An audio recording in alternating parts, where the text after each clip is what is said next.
Tal como lo dice el video de hoy, que es el video extra de esta semana, vamos a aprender las partes de nuestro arco, nuestro violín. Además vamos a hablar un poquito de la familia del violín y de los cuidados que necesitamos tener claros para que nuestro violín esté siempre en buenas condiciones y nos suene súper lindo, ¿de acuerdo? Bien, voy a empezar con la familia del violín. Para eso me traje esta imagen que me sirva de ayuda. Okay. Dentro de la familia de las cuerdas, que es súper amplia y entran todos los instrumentos que tienen cuerdas, se divide en dos: cuerdas frotadas y percutidas, e incluso hay unos que ni siquiera se dividen en ninguna de esos dos, sino que quedan como en el medio porque no se define bien a cuál familia pertenece. Entonces, dentro de la familia de las cuerdas frotadas encontramos todos los instrumentos que se frotan o se acarician con el uso del arco o de los pelos del arco, la cuerda, para producir el sonido. Entonces, lo de cuerda frotada significa que usamos un arco para frotar o acariciar la cuerda y por ende producir esas vibraciones y ese sonido del instrumento. Entonces, todos los instrumentos de la familia de las cuerdas frotadas van a tener un arco. Podemos apreciar que el arco va a variar de tamaño, longitud y de grosor dependiendo del instrumento para el cual se use. Por ejemplo, el arco del violín es el arco más largo y es el más delgadito. También el arco de la viola, que se parece al violín, y a veces vemos orquestas o cameratas y decimos, uy, ¿por qué tantos violines y tan pocos instrumentos de otros tipos? Bueno, pues no todos son violines, algunos son violines y otros son violas. Lo que pasa es que a simple vista, cuando no hemos o de lejos, cuando no hemos tenido la oportunidad de tener un violín o una viola cerquita, nos parece que son el mismo instrumento, pero en realidad no. ¿Por qué nos parece que son el mismo instrumento? Bueno, pues porque se colocan igual o parecido aquí entre el hombro y el pecho, pero la viola es un poquito más ancho el cuerpo y por ende su sonido es más grave, como la voz masculina. Además, las cuerdas de la viola son diferentes a las cuerdas del violín. Bueno, una de las cuerdas de la viola es diferente a una de las cuerdas del violín. El violín tiene la cuerda mi, mientras que la viola no la tiene. Y en lugar de esa cuerda mi, que es la cuerda más aguda y que tocamos en la clase pasada, la viola va a tener una cuerda más grave, que es la cuerda do, que el violín no tiene ese sonido tan grave. Por ende es que la viola suena un poquito más grave, entonces debido a que tiene una cuerda más grave y a que el cuerpito es más ancho. Muy bien, entonces en una orquesta o camerata hay violas, violines, chelos y contrabajos, ¿ok? Bien, entonces en la familia de las cuerdas frotadas, el violín es el más chiquitito y el que suena más agudo como voz femenina, y la viola un poquito más, perdón, grave, poquito más grave, luego el cello mucho más grave y el contrabajo súper grave, que no puedo ni imitar ese sonido, ¿ok? Entonces, el cello, violonchelo, todos hacen referencia al mismo instrumento. De cariño es más común en Costa Rica que le digamos cello, y se toca sentado, y al igual que el contrabajo se puede tocar sentado o de pie, y el violín y la viola y de igual manera. Lo que pasa es que el violonchelo es más común que se toque sentado, aunque también pues hay chelistas que tocan de pie sin ningún problema, sobre todo para hacer shows y presentaciones especiales. Muy bien, ya que tenemos clara la familia del violín, que pertenece a la familia de las cuerdas, que es así de grande, pero que se divide en frotadas y percutidas. ¿Y qué es percutidas? Bueno, todas aquellas que se pellizcan o que se percute la cuerda con el uso de la uña o de una púa para que se produzca el sonido. Ahí encontramos instrumentos como el bajo, la guitarra, etcétera, etcétera, etcétera. Y tenemos los casos como el piano, que son percutido, frotado, y no se define bien qué, porque en su sistema para producir el sonido existen ambos aspectos para poder funcionar y hacer sonar el maravilloso piano también. Bueno, eso para que tengamos una visión de la familia del violín. Pasamos ahora a las partes del violín y del arco, ¿de acuerdo? Entonces, en el violín, como yo les comentaba en las primeras clases, lo podemos clasificar en cabeza, cuello y cuerpo, pero dentro de esa cabeza, cuello y cuerpo, al igual que nosotros, cabeza, cuello y cuerpo, tenemos diferentes partes. Las partes que el violín va a tener en su cabeza son colocho, que es esta parte redondeada, clavijas, clavijero, y las cuerdas. El nombre de las cuerdas: mi, la, re y sol. Puedo sentir el grosor de las cuerdas, como se va haciendo más gruesa cada cuerda y por ende se hace el sonido más grave. En música, entre más grande sea el cuerpo, más grave va a ser el sonido, respondiendo a un principio musical. De igual manera, es por eso que en la familia del violín, el más grande, que es el contrabajo, que es como una persona grande, entonces va a tener un sonido más grave porque su cuerpito, caja de resonancia, así se lo permite. En cambio, el violín va a ser el más chiquitito de la familia, con el cuerpo más pequeño, y por ende va a ser el que suena un poquito más agudo. Bueno, bastante más agudo. Bien, en el cuello tenemos el diapasón, las cuerdas mi, la, re, sol, de la primera, la segunda, la tercera y la cuarta cuerda. Y vamos a tener esto que le llamamos mango o cuello del violín. En el cuerpo tenemos, además de que continúa el diapasón, continúan las cuerdas, pero las partes principales del cuerpo son tapa de arriba, bordes y tapa de abajo, que constituyen la caja de resonancia. De igual manera tenemos nuestros tornillos, ¿verdad? Que estos tornillos no les llamamos tornillos, sino que les llamamos afinadores, y sirven para tensar y distensar la cuerda, que ya van a ver en la próxima semana, que nos sirven para afinar. Esa es la clase que vamos a ver la próxima semana, cómo afinar nuestro violín. Y aquí tengo la barbillera, que como su nombre dice, me sirve para ubicar mi barbilla en este lugar. De hecho, esta es una de las partes que el violín antiguamente no tenía, y es como una de las últimas partes que le han sido colocadas para mejorar en términos de postura y comodidad a la hora de que los violinistas tocamos nuestro instrumento.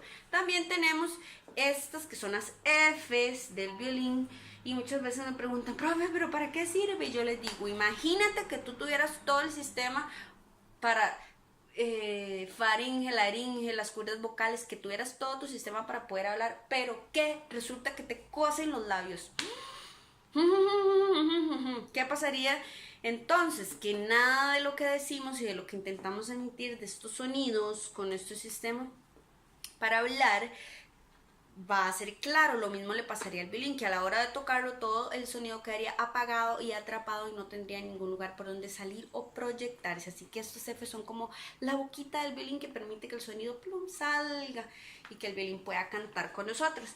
De igual forma tenemos aquí la cola de pato, que sirve para sostener las cuerdas y nuestros afinadores. Hay un afinador para cada cuerda usualmente en los violines, y no siempre son metálicos, hay otros que son de plástico, ¿de acuerdo? Me gusta usualmente solo uno, pero últimamente se me estaba desafinando mucho la, me costaba mucho afinarlo, entonces le puse también a la cuerda la, porque a veces con los cambios de clima ya los violines, lo vamos a ir viendo, se resienten y la madera como que reacciona diferente, entonces cuesta un poquito más afinarlos y a veces hay que acudir al uso de afinadores. De igual manera hay violinistas que no usan ningún afinador. Nada de esto tiene que ver con que soy más avanzado o soy más inicial, en realidad tiene que ver con un tema de gustos, de cómo está la madera de tu violín y de qué tan fácil o difícil se te hace, se te haga afinar el instrumento sin la ayuda o con la ayuda de afinadores, porque eso también ocurre que existe la opción de que solo podamos afinar usando nuestras clavijas, y es perfecto también. Entonces eso ya es más a gusto del violinista o de la violinista. Después tenemos aquí atrás nuestro botón, y yo te sugiero siempre hacer un dibujito o bajar una imagen de internet y hacer el ejercicio de escribir todos los nombres de las partes del violín. Colocho, clavijas, clavijero, que son estas dos rayitas donde se meten las clavijas. Ay, se me olvidó la cejilla, que es parte del cuello, que es este desnivel que presenta aquí el violín.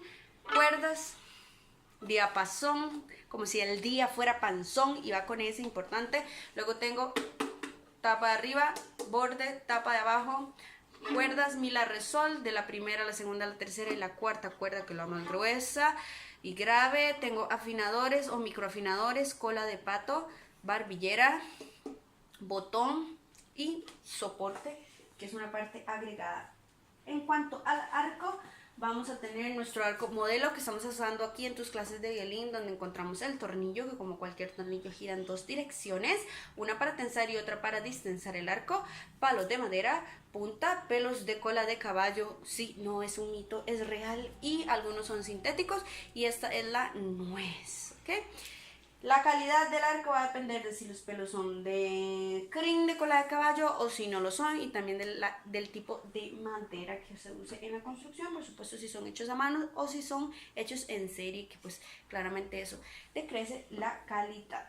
Bien, entonces lo que nos está faltando en la clase de hoy es familiarizarnos con los cuidados que necesita nuestro instrumento. Cuidado número 1, lavarnos siempre las manos antes de hacer las clases o de tocar tu instrumento, porque el violín no lo podemos lavar, entonces es común que se convierta en un foco de bacterias y que nos puede eventualmente enfermar si no tenemos el hábito de estar siempre lavando las manos antes de tocar nuestro instrumento y hacer nuestras prácticas diarias. Cuidado número 2, distensar los pelos del arco, por favor, que no se les olvide que los arcos deben irse a dormir o guardarlos si no estamos tocando con los pelitos bien sueltos. Este es un error común, y después encontramos arcos con una curva hacia arriba y mi corazón se entristece mucho, porque ya ese arco pues no nos sirve para generar un buen sonido, porque no va a tener el nivel de tensión adecuado para que ese violín no suene bien bonito. Cuidado número 3, vamos siempre a estar quitando el exceso de goma pez de nuestro violín con la ayuda de un trapito franela que yo les pedí en los materiales. Quitamos aquí, quitamos del otro lado, limpiamos la barbillera, la cola de pato. Puedo limpiar cada cuerda y puedo meter la puntita del trapo debajo de las cuerdas, pasarla por el otro lado, por debajo del diapasón, por encima del diapasón y debajo de las cuerdas. Y así tenemos que limpiar también los bordes. Le ponemos el trapito encima y lo guardamos. Para el caso de los chiquitines, bueno, aunque también yo lo he visto en adultos, aplica igual. Por favor, no estemos prestando el violín como que fuera un juguete más o un artículo más que le presto al vecino, a la vecina. Es importante que tomemos el violín con la seriedad que lleva y también que lo cuidemos muchísimo. Ejemplo, el violín no se puede quedar encerrado en el carro. Para los que trabajan y si les gusta llevarse el violín en el carro porque ay, voy a estudiar en el trabajo, no sé qué, al final ni estudian en el trabajo, lo cual es totalmente comprensible, no pasa nada, pero tampoco nos llevamos el violín porque pasa encerrado con los cambios de temperatura de un vehículo y entonces eso daña la madera. Muchas veces he tenido que enviar estudiantes a que reparen el violín porque se les destapa por completo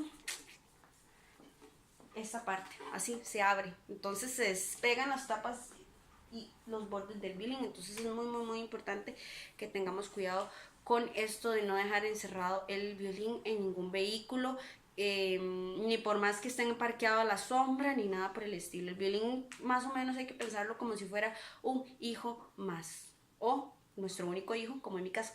Entonces, ¿qué significa eso? Bueno, que si voy a ir a hacer un mandado y ando el violín en el carro, o el violín tiene que bajarse conmigo para que no se me vaya a dañar por los cambios de temperatura, porque son muy sensibles a la madera y a los cambios de temperatura. Otro cuidado que vamos a tener con nuestro violín es que aunque esté en el estuche no se puede mojar. Hay muchos estuches que son impermeables, pero hay muchos que no lo son, y la mayoría de violines que se producen en serie lo que traen son estuches de estereofoam.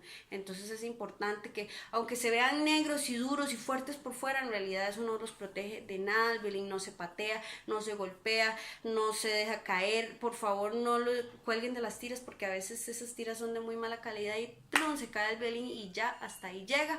No lo guardemos debajo de la cama, no lo guardemos en el armario, que esté cerca de un lugar donde colocamos nuestra cama, porque usualmente la ubicamos la cama en un lugar donde va a estar un buen clima, no va a pegar mucho sol, el violín no va a la par de una ventana.